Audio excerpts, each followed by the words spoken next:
YouTube proverb, I am because we are, is the foundation of the ACBN YouTube channel. Tap in for all of our remarkable content and ecosystem mobilization through the phenomenal practitioners and thought leaders we engage on this channel. In the words of Adrienne Marie Brown, things are not getting worse, they are getting uncovered. We must hold each other tight to pull back the veil. Get ready for another amazing ACBN powered interview. We want to begin this session by acknowledging our righteous ancestors, all those who said freedom or death, all those whose bones lie at the bottom of the transatlantic. We also acknowledge all those who toiled without compassion or compensation. We acknowledge all the original stewards of the various lands we are on. We acknowledge all the elders and community stalwarts whose shoulders we stand on as we build, share, and learn together for our collective liberation and sovereignty. Today, we have a remarkable elder, community leader in our presence to share and build with us. Nene Kwasi Kafele is an elder and a community organizer. For 40 years, Nene has provided human rights and social justice leadership in Canada, especially in Toronto and Halifax, the Caribbean, and Africa. Nene is an organizer, a teacher, a trainer, a researcher, a clinician, a community advocate, motivational speaker, youth advocate, and certified conflict transformer. Nene is passionate about young people and supporting them to shine their brilliance. He is deeply committed to advancing social justice and human rights and has received numerous awards and recognitions of his work. His doctoral focus was on coping skills, mental well-being, and resilience of African Canadian youth in urban areas like Toronto. Nene is taught in the Faculties of Environmental Studies and Education, as well as the School of Social Work at York University. He is currently Residence Research Scholar at YouthREX in the School of Social Work at the York University. He was Director of Health Equity at the Center for Addictions and Mental Health for 12 years. Nene has also been the Director of Community Economic Resources in the Ontario Anti-Racism Secretariat. He was the Executive Director of the Jamaican Canadian Association, the JCA, for 6 years. Nene has provided anti-oppression and anti-racism training, strategic planning, executive mentoring, organizational change management, and racial trauma expertise to over 100 agencies in Canada, especially in Toronto and Halifax. With regards to child welfare, children, mental health, social services, and shelter sectors. Nene is currently chair of the Tobono Institute, an African-Canadian community-based research, public policy, and training institute in Toronto. He is also the founder and chair of Aya Africa, an NGO working in 4 regions in Ghana: Upper East, Volta, Eastern, and Central regions, on youth-related issues of health, sexual health, education, food security, and economic development. Nene is the Manya Meche, the development chief for Manya Krobo traditional area in the eastern region of Ghana with responsibilities for youth. Nene currently resides in Cape Coast, Ghana and Toronto, and is a proud father of 2. So I'm so grateful for the ability to, one, introduce a man that has led so many initiatives and works across our community and has been a guide to so many young brothers and sisters like myself. I consider him a father, a mentor, a leader, a champion for all things Pan-Africanism. And I'm just honored and grateful. I'm going to hand it off right now to my brilliant sister, Blessed Brooks. And once again, Nene Madasi Pa, we give thanks for your leadership and your life's work on behalf of our community. You represent our ancestors so well. We give thanks, Elder. Thank you so much, Elder Kafele, for being here. We really appreciate your presence and we want to welcome you this morning. And I actually want to give you the floor to just start off with anything you want to share to get us started. Well, first I want to give thanks to the ancestors and our Creator, and to all of you for making the time for us to reason. I hope you actually have some time to talk as opposed to me doing all the talking. I'm really happy and encouraged by the leadership of SETSI and the brilliance that the young people involved have always been showing, helping to advance the liberation of our people. Thank you very much for having me. This is a really critical time in our history, and a time that requires vigilance and leadership, and clarity of purpose, and determination. So I'm honored to be here. Thank you so much, sir. My first question for you is, what is rites of passage in the traditional African context, as well as in our contemporary community development work throughout the diaspora? So I want to start from a slightly different place to give it some context. Because I feel we're in an existential crisis that is has been with us for more than 500 years. But it has taken a particular character right now and a level of urgency that requires us to be smart and urgent in our response and to be radical in our preparation and our forward movement. We can't do the same old things in the same old ways. They're not working. I see rites of passage experiences as part of a cluster of things that actually help to shape us as a people and as a nation. And there's a distinction I draw between a population of Black folks and us being a people with a shared consciousness, a shared sense of purpose and direction, clarity of how we're going to pull together mechanisms and institutions that help us to do those things efficiently and appropriately and strategically, as well as building a structured and organized way of defending our community, of economic self-reliance, of ensuring that we tread culture through everything we do and centering everything on spirit. When we do all of those things, we're actually building a nation. We're building a people. When we're scattered and reactive and we let white supremacy and anti-Black racism be the center of our reaction, and we focus on money to the exclusion of everything else, we're not building a people or a nation. It's just a hustle.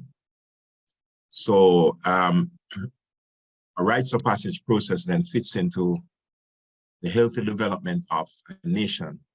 My screen is going a little haywire here, so I'm gonna go off screen for a minute and continue talking. A rites of passage process, in the context of what I've just described, provides the cultural thread that deepens spirit, that clarifies purpose, that foregrounds tradition and culture in a healthy, respectful way, and that helps to anchor us in terms of our identity and our shared and collective consciousness. When we have the process of rites, which, and the rites that accompany in many traditional African societies, there's 7 stages to life, and each stage requires a set of rituals or rites that take you to the next stage once you are ready. So for example, the naming ceremony, Abadento, in Ghana, is a ritual that introduces you as a newborn child to your community through a process. And it provides a measure of clarity around what your purpose is based on the day on which you were born, and how your community, your village is going to support you in living out your purpose. And it is a very sacred ceremony. So that is a rite of passage. That's a passage into childhood. There are passages, of course, from adolescence into adulthood. When we talk about rites of passage in the West, generally that is the one we're talking about, how to help young people become responsible adults by taking them through a process of challenges and experiences and so on that actually prepare them for responsible adulthood in our community. Another process, another rite, another passage is the passage from manhood to being an elder, and that requires a process of rituals as well. Another process would be from being a single person to being a married person, which would be accompanied by some rituals that take you through that process, get you to the next stage. And then the final is what we call God consciousness that prepares you now to go back to the ancestors. In the West, we call it funerals and so on, right? Which would be accompanied by a set of rituals that take you through a process. So there's 7 different stages, and each stage, to be prepared and ready for the subsequent stage, you have to go through a process which would acknowledge your readiness to actually live fully in that new stage that you're going through. We typically focus on the stage of adolescence to adulthood in the West. But in my view, we desperately need to have all 7. Most of the times when we have a child, we have no ritual that is grounded in our tradition that acknowledges and presents a child to the world. It's usually christening or something like that. That's very Christian based. And without much meaning for us, we just do it because that's what our families do, right? But a naming ceremony that is grounded in our tradition actually is very, very profound and very, very powerful. So those in a nutshell are, for me, some of the contextual things around rites of passage. So the rites are the practices and the activities that prepare you and get you ready and aligned to enter a particular stage in your life cycle. And in our case, we're essentially talking about the stage of adulthood, from adolescence. I hope that answers your question. It most definitely did. Thank you for painting that picture. I think you referenced a lot of great examples to show that there are rites of passage that we experience and don't really realize that that's exactly what they are. So thank you for giving that clarity. So let me add one thing to it. Sorry. We do practice rites. Unfortunately, there are rituals that we attend to manhood and womanhood that are profoundly unhealthy and actually anti-African. So a young person whose mark of manhood, a young brother, is how many people he has shot, or how many women he has impregnated, or how many times he's been in jail or been arrested. That is also a rite of passage. That's also a right to manhood. But I'm sure you'd agree that those are not healthy rights, but they are rights. And young people cling to things that provide meaning and purpose to them in the absence of our community providing the appropriate things that ought to have meaning and purpose for them. Thank you so much for that. Can you share the importance of rites of passage in your life journey? In my life journey? Oh, I have been involved in this struggle all my life. I grew up in Jamaica actually, you guys have heard of Bob Marley, I'm sure. My community was right next to his. His community was called Trenchtown, and mine was called Whitfield Town, which was next door. I actually played football with Bob. We used to play on the street every night. I mean, he was an older man to me, but we kick around before he was famous. And his business manager, a man by the name of Alan Skillcole, the most famous Jamaican footballer, was actually more famous than Bob. So when the two of them were always together, people always called to Alan to scale because he was very popular. And Bob was just this tag-along guy, you know, shy and quiet and so on. This is Bob Marley we're talking, the same Bob Marley, yeah. And every night we play football on the street. You played until you were just tired and you went home. So I remember playing against them as a child, but those communities were poor, very, very, well, working class, I would say, not rich in many ways. And they were Rasta communities, profoundly Rastafarian communities. And so we were immersed from a very young age in Pan-Africanism and African identity and African spirituality, and just the vibration of Blackness, uncompromising, filled with culture and tradition, drumming every night, incredible stories and recitations of people who had traveled to the continent, the works of Marcus Garvey and other Pan-Africanist leaders, and so on. So our community was very infused with that vibration. So I never suddenly came to consciousness. It was always a part of me all my life, because that's what we grew up in. My uncle was a Rastafarian elder. So most of the groundation sessions, they call them Nyabingis, would be held in our yard. which was a huge, huge communal space, right? So from an early age, that consciousness was there for me. When I came to Canada, it expanded into my work in university and my activism in the community. I was very involved in the anti-apartheid movement in the late 70s and early 80s, and the movements to desegregate the school boards, especially the North York School Board. Those are the times when there were no Black teachers anywhere in the school system, that the board was not just covertly racist, but overtly racist. So very, very active in youth groups and so on. But then I came to a consideration with some friends that we needed to do some focused work with our young men who were incredibly imperiled. And so we invited a couple of brothers from the States who were involved in rites of passage in the States to a conference we had for men only. We called it for Black men only. Talk about the precarious situation that Black men in particular were in. And that led to us going to Cleveland, Ohio. A group of us, 3 of us went at first, me and 2 friends of mine. And we took part in the rites of passage process in Cleveland, which basically, it didn't change my life because I was always involved and conscious, but it brought some clarity and discipline and focus to some things that I was doing, to the extent that we decided that we needed to do this in Toronto. So we started by identifying leaders in Toronto, and we sent 2 cohorts of leaders to Cleveland so that they would get training as well. And after the second cohort was trained, and we're talking 1989, 1990, around that time. And after that, we decided that we would introduce rites of passage to Toronto. So I'm not going to say I introduced rites of passage to Toronto. I would say it's a collective effort. I was part of the leadership of that, and I took much of the initiative to design the processes that came out of that.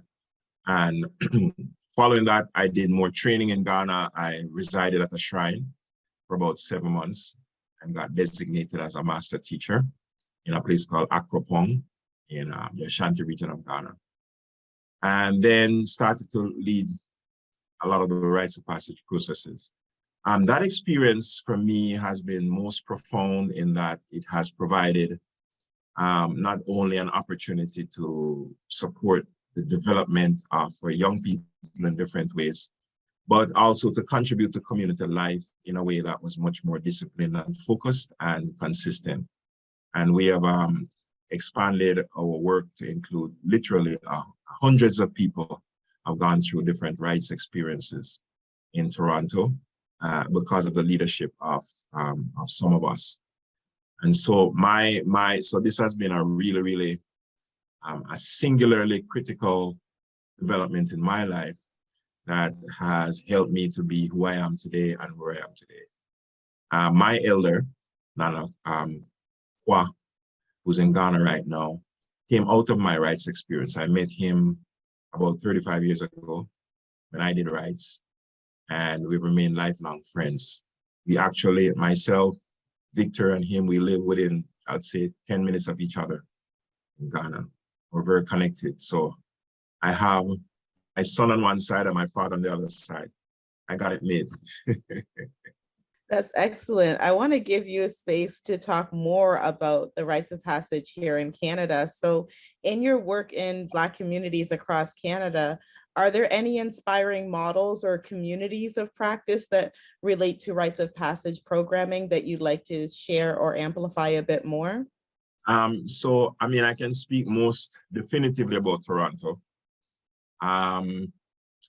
And a little about Halifax, but mostly about Toronto. In Halifax, they're doing some work in the prison system with Black males that has a very strong rights component.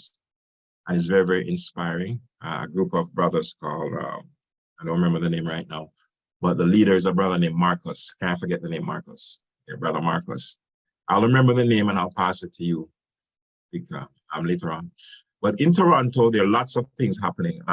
I would say a lot of mainstream organizations, for example, have incorporated rites of passage principals in some of their programming and are running Rites type processes for young people, Black youth. I think of CTYS, Central Toronto Youth Services. I think Wood Green Community Services. In York region, our dear brother, Kojo Lee, is running a program called Sankofa, which is heavily rights-based. I know Yen Somu has been doing some rights training in the city. I know that the Children's Aid Society of Toronto has done some rights-related work as well. The gap I see is that most of those are mainstream organizations. I mean, there are Black folks inside who are leading this effort, but certainly we need to have more community-grounded, Black-led, Black-focused agencies owning and leading these processes for our communities. I think the measure of self-reliance that we need has to come from the initiatives we take in terms of our own activities, our own institutional structures and processes that protect this vital part of who we are. Culture is everything. Everything we do emanates from our cultural grounding and is informed by spirit, or ought to be. And if we don't have those things as being central to our work in our community, then we're not building nation.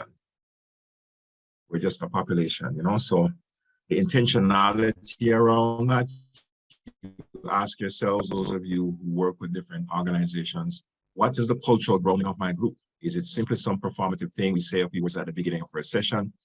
We have a few things dotted here and there during December, Kwanzaa, or February, African History Month. Or is it really grounded and threaded through everything we do in a consistent way? And what does that actually look like in terms of relationships, in terms of our acknowledgement of deep spirit and deep knowledge? What does that actually mean as we work? Because we'll find, in my view, when we do those things, our work actually becomes more effective and more authentic and more meaningful for young people. It's not just another group running Black programs, because we have thousands of those, and we've had thousands of those ever since, and we're still failing. We're worse off now than we've ever been before in most areas, but we have lots more groups doing lots of stuff. So we have to ask ourselves, are there some things in our approaches that we need to revisit to actually get some different outcomes? Thank you so much for that. I'd like to hear more on exactly what you'd like to see that look like. So what are some practical recommendations to Black youth community development staff, you know, frontline social workers, program directors, or even executive directors of Black-led, Black-serving, Black-mandated organizations as it relates to rites of passage? What would you like to see that look like? You can't lead or you can't teach or lead young people through rites of passage if you have not been initiated. It's like having a teacher teaching mathematics who has never actually been trained as a mathematician and been certified as a mathematician and has the expertise that has been credentialized so that they have the authority as a mathematician. You can't just make up stuff and decide that you're going to lead rights. So in my view, you need to be initiated. You need to find a proper process, a proper institution that could actually help you to develop the awareness and go through the experience that would give you the credibility to actually lead a rights-informed organization. And then I think you need, in terms of designing your work, everything you do, every goal you have, every component of your work, ask your question, a core question. Where is our cultural anchor for this piece? How does this relate to the different things we value? Self-reliance, collective work and responsibility, self-respect, spirit. How does it look? how is it manifested, and how is it being consistently engaged in the work that we do? As we get focused on building our organization, how do we make sure we don't lose track of why we're doing this? You can't build wealth if you don't build spiritual wealth and vital relationships and critical consciousness. And all of those things, to me, need to be intentionally grounded and integrated into what you're doing. Find something, we can talk about that if you want, in terms of a process, and make sure that you tread culture, you anchor culture in everything you do. We would definitely love to hear more on the opportunity for people to plug into that, knowing that that is what you recommend. So we could definitely get into that at another time. We want to know how important you feel the disaggregated data or targets or benchmarking metrics and the evaluation of impact measurement on the programs that are serving within the Black communities. One of the beauties of, one of the amazing things about our people is when Europeans came, they not only underestimated, but they dismissed the sophisticated complexity of our structure of life and the ways in which we organize our reality. There are different symbologies across the continent, Adinkra being the one that we most often refer to, but there are symbologies, of course, emanating from Kemet, emanating from the Shona people in what we now call Zimbabwe, emanating from Southern Africa amongst the Khoikhoi and the San people. There are different symbologies and systems of symbols that help to regulate and organize life and provide meaning and structure and purpose. There are 135 Adinkra symbols, for example. And each of those symbols represents a particular aspect of what community life should be governed by: justice, cleanliness, love, loyalty, accountability, measurement, excellent character, etc., etc., etc., spirit. And so we had a structure and a process that helped us to organize ourselves in a way to produce the best outcome for our community, outcomes for our community, while at the same time pleasing our ancestors and honoring the Creator, right? So if we're going to talk about metrics and the need for accountability in our community, again, I go to tradition and culture. And I say the first thing you start with, if you don't, you all run organizations or involved in organizations. Do you have an ethical framework that identifies the 6 or 7 ethical practices that should inform and drive everything you do, right? I have a couple of frameworks I have developed. I can certainly share it with you, because an ethical framework is the foundation of building accountability, clarifying relationships, strengthening safety amongst you, and providing a structured process for how you're going to be together. And how you're going to be together can help you to determine what it is you're going to hold as being valuable in terms of the outcomes of your work, and how you're going to decide what that value looks like in terms of impact of your work. And as you do so, then the question is, how does this emanate outward into the Black community? If we say we are a nation or a people, then it means we have a shared expectation or sets of expectations around what it is we want to report back to each other in the spirit of collective work and responsibility, in the spirit of shared accountability, what it is we're going to agree to together as a people that are going to be important for us to hold each other accountable for in our work. So we can't have one group over here getting a whole ton of money doing their stuff, but they're only accountable through the writing of a report to the funder, which is a secret document. We don't know what they actually did. They made a lot of noise on social media, wrote a lot of reports, had a lot of meetings and so on, but did it really have any impact? How did it actually transform anything in a meaningful way for our people? And how did we decide on what that impact should look like? Do we have a shared understanding, a shared set of expectations? In the work I've done as a researcher, we have standards that we develop for different things. So when we say, here are some standards for child welfare practice. In other words, if we practice child welfare effectively, whichever agency you're working for, effectiveness means these 6 things in child welfare. So we're all in agreement about what effectiveness means. If you're running programs for Black youth, and your program is designed to meet a particular target in terms of its outcomes, how effective are you?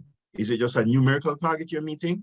Is it a transformational target that you're meeting in terms of things you want to change in the lives of young people?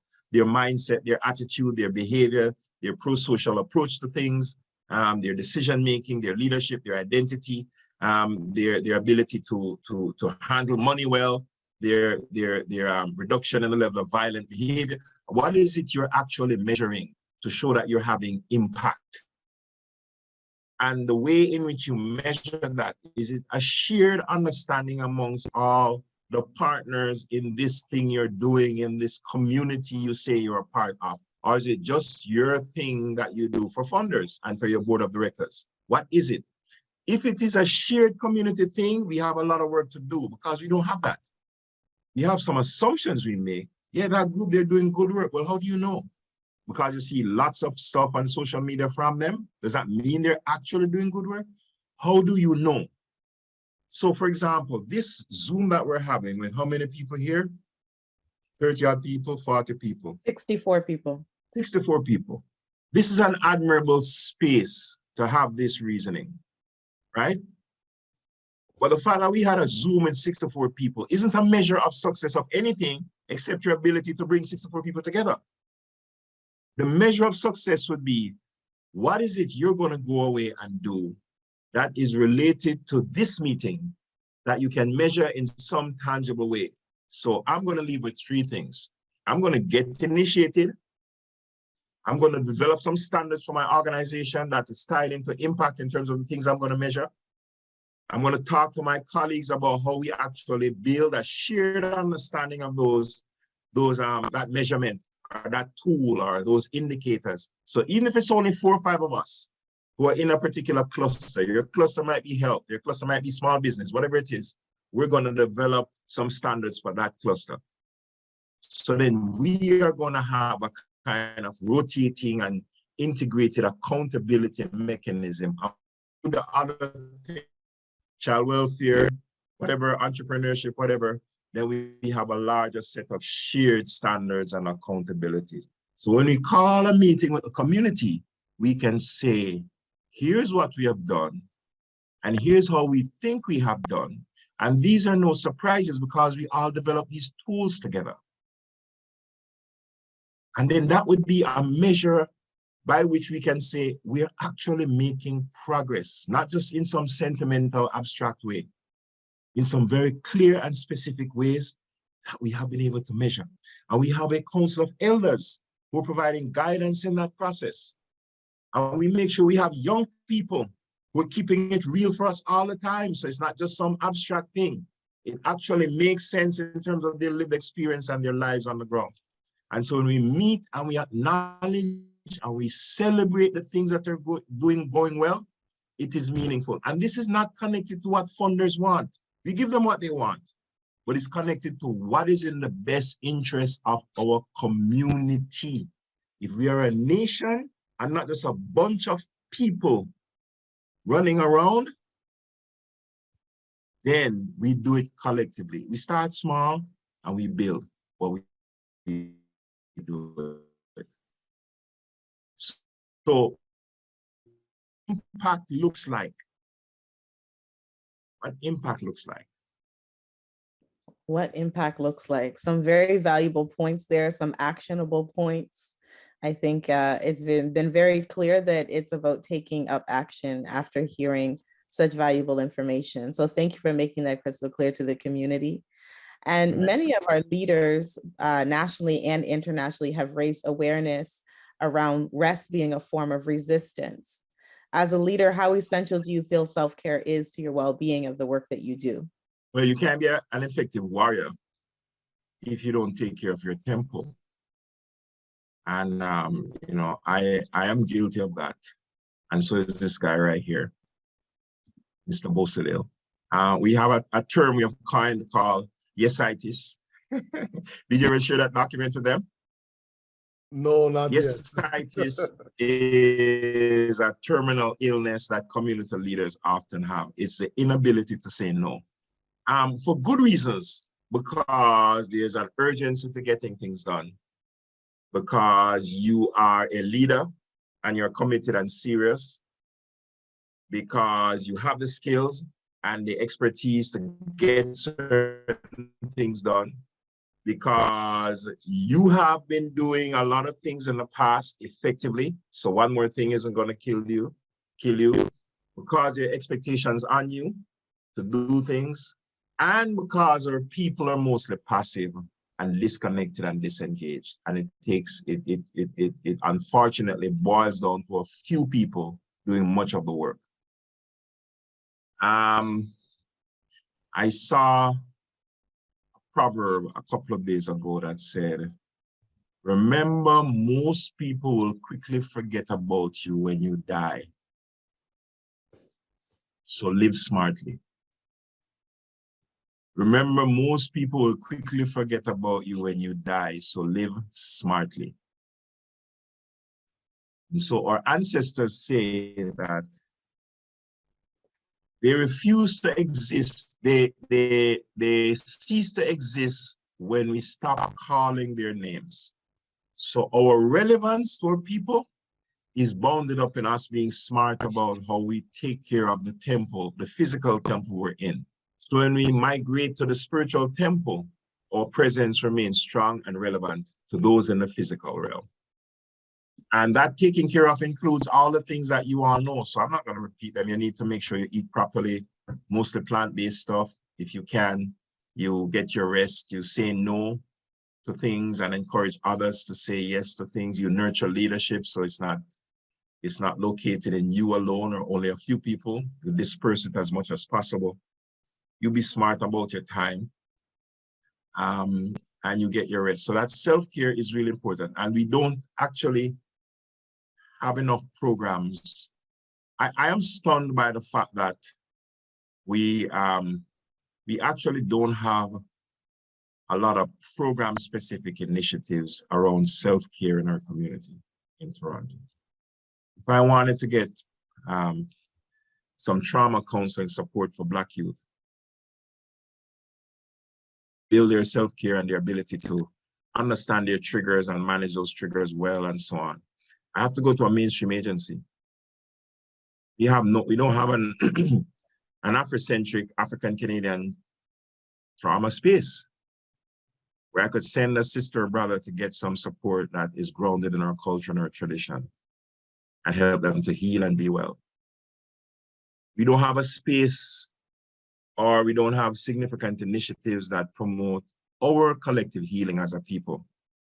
Carry a lot of pain and anger and frustration and fear that's in our bodies and in our cells at a very deeply cellular level. That manifests sometimes in some ugliness in terms of how we deal with each other, and some ugliness in terms of how we don't take care of ourselves, you know? That healing-centered vibration around wellness and well-being is very important. We don't have any agency that is totally focused on healing and wellness in our community. And if you think about it, that's crazy.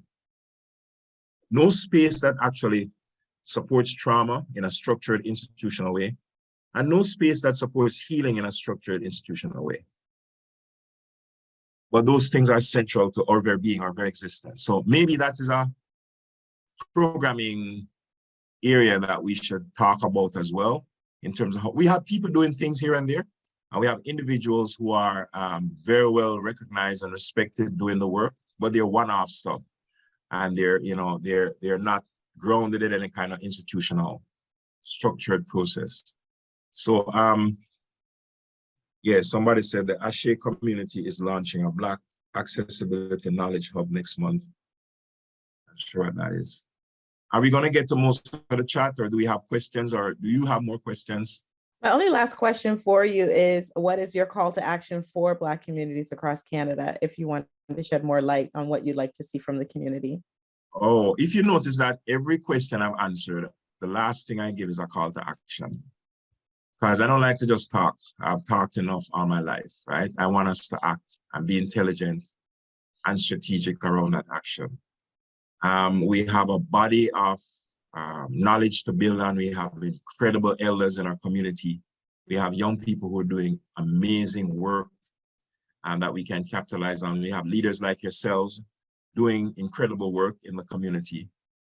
I think we leverage all of the talent and the skills and the good work we have, and we ask ourselves, what is it that would take this to the next level in terms of our strategic focus about the work, and where can we pull on good examples from our past to help to support that, and current examples that will help to strengthen what we're doing. And who else can we collaborate and align with in a way that's meaningful to get the work done? And I would say center spirit, and center courage in what we're doing. When we're courageous and culturally grounded and connected to each other, the results will be amazing. Right now, I just found out there's something called the Halifax Declaration that came out of a conference in Halifax a few months ago. That is going to be a consultation across the country, Black communities, to make sure that the declaration fully reflects our wishes and aspirations. And my understanding is that it's going to provide a kind of framework of things. Marcus Garvey had a declaration, UNIA declaration, about 100 years ago. If you go online, you'll see it. Incredible document, incredible. We could even just take that as a declaration, change some of the language. They used to say Negro and all of that stuff, right? But still applies, still relevant. But the declaration, I think, can provide a kind of a black print for some things that we can ground practically in terms of priorities we want to focus on, that builds a collective energy amongst us and clarifies the purpose, the shared purpose we should have in moving forward. Before we close, and I Okay. see that Ryan has his hand up, so we'll start with Ryan. If you do have a question for the elder, just raise your hand and we'll try to get to you. Go ahead, Ryan. Much appreciated. And Baba Victor always Greetings, shares, brother. always good to see you. And you know, I hear about the work you do all the time, and that's why I thank Baba Victor for putting this together. But this conversation has really blown me away, and I'm curious, with our organization, the Afro-Caribbean Business Network, and the other orgs that we work with, how can we work on developing these rites of passages? Like, can we come see you, or is there a way that we can connect with you directly? I'm curious how we could actually start that work. Fortunately or unfortunately, I'm going back home in about 2 weeks. I live in Ghana. I'm currently in Toronto. I could certainly meet with a group of folks if you're interested in the next 2 weeks. I'm going to be in Halifax for 3 or 4 days, but apart from that, I'll be around. Consider it done. We could talk about, whether we want to organize something, I'm currently running a rights group in Toronto. That's going to wind down March, just before I leave. But yeah, I'm open. We have lots of folks here who would be willing to support, who've been initiated and doing amazing work. So we will definitely follow up after the session with you to organize something before you travel. And we'll make sure that our contact list does get that information, because there are people in the chat saying that they want to be a part of it. So we'll make sure that you're connected with Brother Ryan and you guys are able to facilitate that before you travel. All right, good stuff. I see Kwabena has his hand up. So you want to go ahead and take yourself off mute and ask your question? Yes, it's not necessarily our question, it's more so trying to be basically connected with the call to action. So in regards to something that I think you would need, I work with SETC and I could commit to consolidating a list of thought leaders and practitioners related to the Black youth and trauma. And so to be able to work with you, because we talked about the fact that you feel as if there's nothing for youth in regards to helping them with trauma, and that's basically grounded in our African spirituality. So I definitely would like to help you with that on behalf of SETC. All right. So here's an alarming thing. All social service agencies in Toronto, I've worked with most of them, I've consulted with most of them, child welfare, health, etc., social services. All of them are struggling with how they're going to work with Black youth who are traumatized. And most of them still have no really strong racial trauma capacity, despite their willingness to do this and so on. And it is a huge gap in our community. Now, the reality is that just based on the resource situation, most of the young people are still going to have to deal with mainstream organizations to get help. But if they have options and choices, and our community, a community-based, culturally grounded, African-centered space is an option and one of a number of choices they have, absolutely we should make that a priority. We should make it a priority. It's a huge gap and it's an opportunity. So I agree. Thank you so much. And Sister Ama Selassie, you want to unmute and ask your question? Greetings, greetings, greetings, and blessings to you all. Oh, no, I'm blown away. My name is Ama Selassie. I'm originally from Michigan. I'm actually in Ghana currently, and have been for a while. It has become home. Are you in Cape Coast? I am. We need to meet. I almost rented your place a few months ago. But it didn't have enough green space. It didn't have enough green space for me. It did not. It did not. Oh, we need to talk. That's the sad part. Okay. Well, I want to first plug an event that we have built for International Day with the Sisters of Solidarity, which will be a week from today on March 8th. This same time. So I'm hoping others will definitely please join us. Information is and will be shared. Yet I'm also, since you brought up, Baba, the rites of passage, one of the beautiful queens that I suggested, I'm a doula. So it's in and around the subject of doula and the phenomenal work and birth work, and actually the needed work for us as Black folks with so many things that go on with birthing our babies. So I wanted to know if you had any folks you had in mind, or you may know that have gone through rites that I might be able to connect to this workshop. I mean, this presentation, because I've been in almost all these events and I'm just blown away. I'm just blown away, and I'm looking forward to doing more. I haven't worked in a while, so it's just been excited, but I am looking for your reference if you have, and I'm looking forward to meeting you officially. So just to clarify, are you asking if I can refer sisters who are interested in being doulas to your program? And sisters that may have, you may know that are doulas that may have gone through rites of passage. You spoke of being grounded in that, right? Very much. So I know 2 doulas who have come through our rites experience, but there might be others who have gone through different other processes. I could certainly connect you with them. But one of the things that is lacking is actually female-centered rites specific to sisters in Toronto. We are having some conversations right now, but basically with 3 sisters who are preparing to organize, 3 initiates who are preparing to organize a series of conversations with women about providing this support specific to women, young women. So that is also another opportunity, but I could certainly connect you to a couple of the doulas I know in Toronto who've been initiated, and you guys could talk and build on that. I would be honored, sir. Yes, please, please. Absolutely, absolutely. I know here in, I don't know that there's something called Serenity House. There was a woman who, and I don't know if she's gone through Rites, but I know that she's opening a female-based, or has opened a female-based organization in Accra that's doing a variety of things for women. I haven't really dove, nor have I gone. I've just seen some of the things she's had online yet, but I am very, very interested in connecting with those beautiful people. So Baba Victor, I'm not sure you're the link between the two of us. I can put my email in here yet, you know, put us together for so we don't have to lose that. And we will definitely meet, because I'm now living in Ola, but green space is a problem. Okay. Thank you so all right, much for that. Okay. We appreciate that.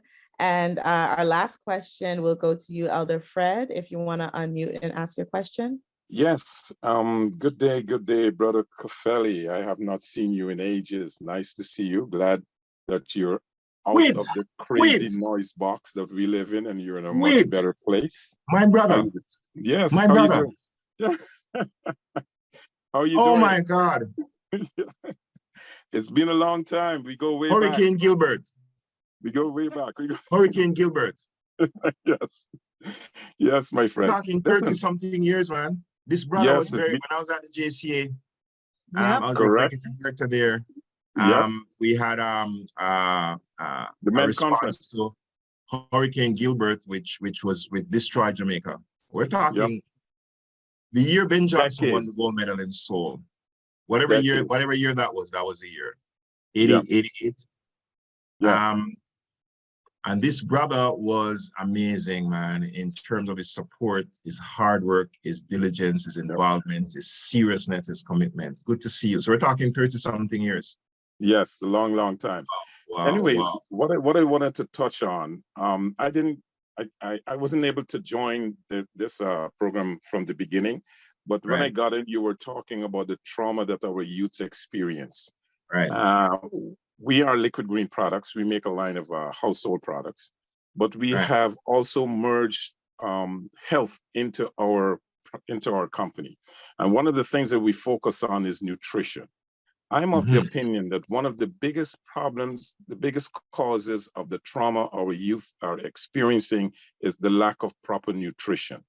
A lot of people do not address that.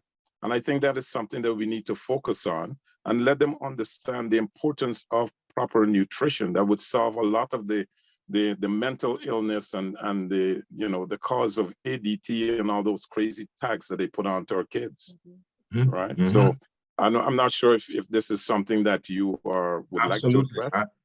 You know, we can work together on that. There's something called the brain-gut biome. Yeah. There's a relationship between what's in your gut and how it affects your mental well-being and your brain cells, literally. And the fatty tissue in your neurotransmitters in your brain. Correct. Those are corrupted by a lot of sugar and salt. That throws off everything in terms of your level of mental well-being, your proclivity to being to having different psychiatric experiences. Yes. Your judgment. And if those things are exacerbated by traumatic experiences you've had, it's a serious problem. And young people who don't have the maturity and the experience and so on to know how to modulate certain things, and they eat a lot of junk, right? So you have all of these compounding factors that cause serious problems. And most of the time when we have our community gathering, what do we have for young people? Pizza, chips, soda, pops, all of that stuff. Even when we have Caribbean food or African food, it's heavily starch and heavily meat, right? And those things are not, you know, conducive to a high frequency vibration in our bodies. No, it's not. And that's what we're beginning to focus on at Liquid Green Products, right? That's great, man. If we can collaborate and do health shows in that regard, I would love to work with you. Send me your link, brother. Fred. Oh my God. Yeah. Fred. Long it's time. You, Fred. Oh Look my who God. else is here. No, I'm not. This is Janet, and I'm not getting on. She's not showing her camera, face. Right? But hello. Yeah. Hi. I remember you I too. said, isn't that Paul Kafele? Frederick said, yeah, but the name changed, right? Yeah, man. Nice to see you, brother. Nice. Really Wow, nice. wow, wow, wow. We've been at it a long time. Yes, long time. This is an amazing elder. Make sure you don't lose contact with him. We know Ryan really well. We know Ryan well. We know Ryan. Okay, Okay, all thank right. you, man. Thanks. Okay. So we are encouraging everyone to save the chat, but as the connections are being made and reconnections, we will definitely get the elders back in touch with one another and make sure the contacts are shared. I am going to be mindful of time. I understand that people have to sign off, but I do want to just say, Elder, if you have any closing thoughts, please go ahead and take the floor and share any final thoughts that you may have to share. I just saw the last chat somebody posted that said, Black love is a beautiful thing. It's indeed a beautiful thing. And we are an amazing people. Today is the, I think, 127th anniversary of the Battle of Adwa. I sent some of you the link. That was the first time an African army had defeated Europeans, where Ethiopians profoundly defeated the Italians. And it's just a reminder, and a lot of it was led by an African empress, warrior queen. Go online and Google it. Today is a very important day in our history.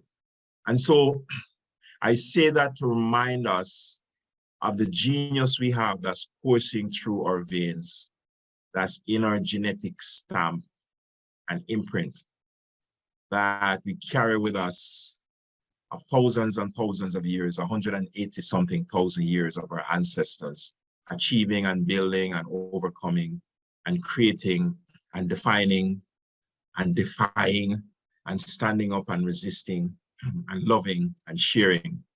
And that we have a mantle that we need to carry forward. We're ancestors in training.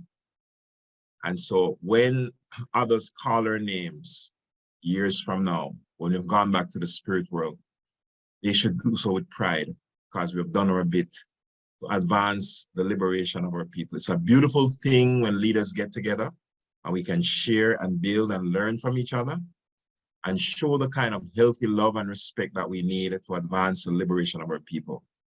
Thank you all. Thank you all. The work continues. Ashe, ashe, ashe. Ashe, we want to thank you so much for being here again, Elder. We want to end this session the way we began by acknowledging the original stewards of the various lands that we are on. We want to acknowledge our ancestors, those who toiled without compassion or compensation. We also want to acknowledge all of our elders, the community stewards whose shoulders we stand on as we build, share, and learn together for our collective liberation and sovereignty. Thank you so much to everyone for coming out today. Have a great afternoon. And thanks to Brother Victor for his leadership. Amazing. Love you.